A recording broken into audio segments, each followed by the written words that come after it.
2023 সালের অক্টোবরে আংশিক উদ্বোধনের পরের বছরই সম্পূর্ণরূপে চালু হওয়ার কথা ছিল দেশের এভিয়েশন খাতের সবচেয়ে বড় প্রকল্প শাহজালাল আন্তর্জাতিক বিমানবন্দরের তৃতীয় টার্মিনালের। কিন্তু অপারেটর নিয়োগের ব্যর্থতায় প্রায় ৩ বছর ধরে অবহেলায় পড়ে আছে 22,000 কোটি টাকার প্রকল্পটি। 15 বছরের জন্য টার্মিনালটি জাপানের পরিচালনার কথা থাকলেও অন্তর্বর্তী সরকারের সময়ে সেই আলোচনা ভেস্তে যায়। তবে বর্তমান সরকার ক্ষমতায় এসে ফের জাপানের সঙ্গে আলোচনার উদ্যোগ নেয়। শুক্রবার তৃতীয় টার্মিনাল নিয়ে চূড়ান্ত সিদ্ধান্ত নিতে জাপানের উচ্চ পর্যায়ের প্রতিনিধি দলের সঙ্গে দ্বিতীয় দফায় বৈঠকে বসে সরকার। প্রায় 2 ঘণ্টার বৈঠকে এদিনও সিদ্ধান্তে আসতে পারেনি দুপক্ষ। যদিও বিমানমন্ত্রী জানান, দেশের স্বার্থ বজায় রেখেই আলোচনার মধ্য দিয়ে জাপানকেই তৃতীয় টার্মিনাল পরিচালনার দায়িত্ব দিতে চায় সরকার।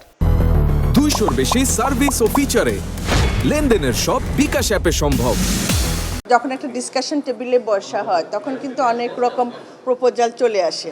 তো আমাকে তো প্রথম দেশের স্বার্থটা আমাকে দেখতে হবে। আলাপ আলোচনা হয়েছে, আবার আমরা বসবো, তখন চূড়ান্ত সিদ্ধান্ত আসবে। বিমান প্রতিমন্ত্রী জানান, তৃতীয় টার্মিনাল নিয়ে উন্মুক্ত দরপত্রে যাবে না সরকার। বলেন, চলতি বছরেই এই টার্মিনাল যাত্রীদের জন্য খুলে দেওয়া হবে। বিএনপি সরকারের সময়টা চালু হবে এবং খুব এই বছরের মধ্যে চালু হবে ইনশাআল্লাহ। সোমবার ফের দুপক্ষের বৈঠক হওয়ার কথা রয়েছে। আমরা অনেকবার বসেছি। কাজল আব্দুল্লাহ, সময় সংবাদ, ঢাকা।